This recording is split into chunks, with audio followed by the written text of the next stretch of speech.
The president of the Philippines has just declared a state of lawlessness in the country.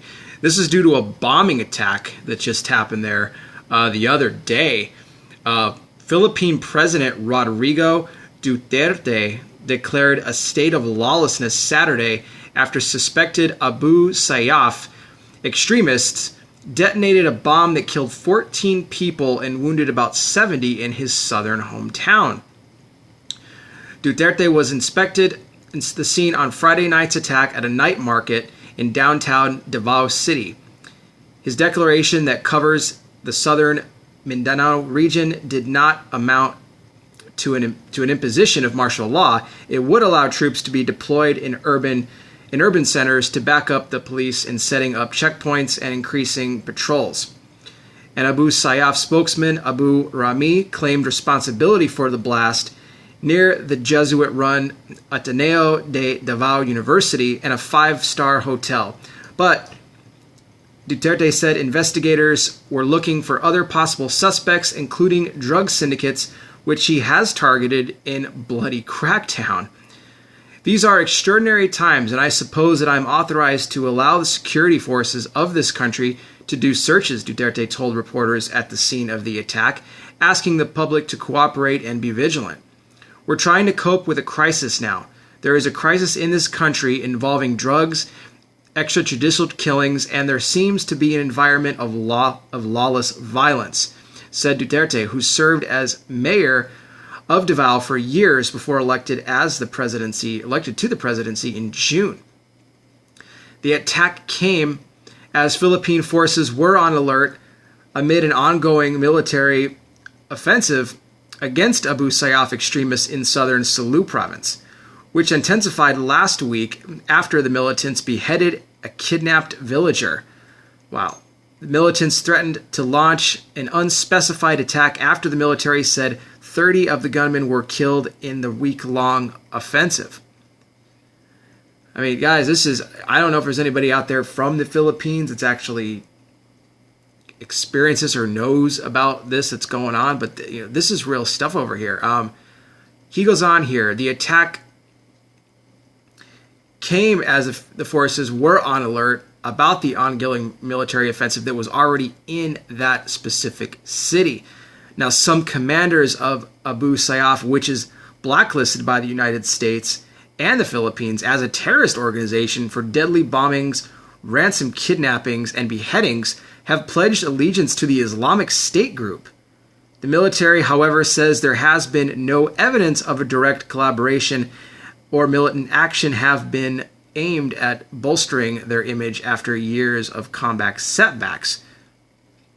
Communications Secretary Martin Andinar said the bomb appeared to have been made from a mortar round, and doctors reported many of the victims had shrapnel wounds.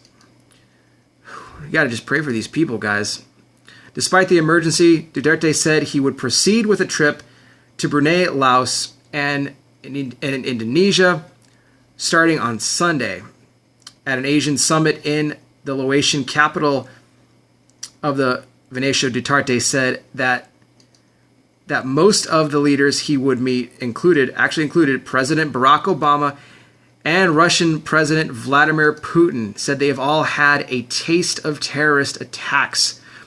Witness initially gave conflicting accounts according to police, with some saying that a cooking gas tank exploded at a massage section, food stalls of the night market, while others suggested it may have been some kind of an explosive.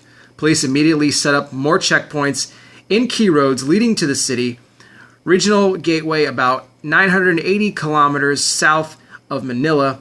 Police forces in the capital also went on full alert as of midnight. TV footage showed bodies laying scattered amid plastic chairs thrown about the scene of the blast moments after the blast occurred, which was heard several blocks away. Ambulance vans drove to and from the area. U.S. National Security Council spokesman Ned Price said in a statement that local authorities in the Philippines continue to investigate the cause of the explosion, and the United States stands ready to provide assistance to the investigation when needed.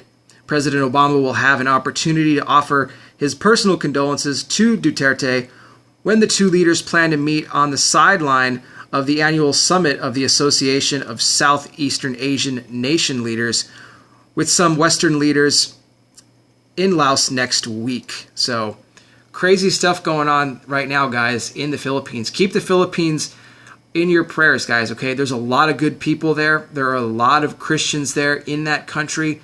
They need our prayers right now. They're going through a tough time in this city. Crime raging everywhere. Terrorist stuff going on. Attacks, explosions, bombs. They don't need this, guys. No one needs this. But lawlessness was the key that I took out from this. There is lawlessness taking place in this country. He declared a state of it. Duterte, he declared a state of lawlessness.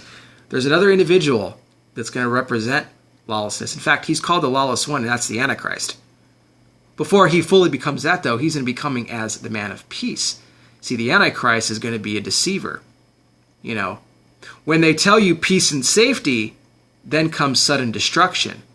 So as this world continues to get increasingly more violent throughout the days, okay, the world's going to be looking to somebody. They're going to be looking to somebody who can actually fix all of this. Instead of looking to who they should be looking to, which is Jesus Christ, they're going to look to the counterfeit Christ, which is the Antichrist, who will deceive many by his wonders and all the stuff that he can perform. But then, as he becomes possessed by the spirit of the enemy himself, he will then begin to pour out his reign upon this earth. And if you think what's happening in the Philippines is bad, you haven't seen lawlessness yet. But Jesus is coming soon, okay? He's our only hope. Keep the Philippines in your prayers, guys. I'll be back with more current world events, how they relate to Bible prophecy in this crazy time that we're living in.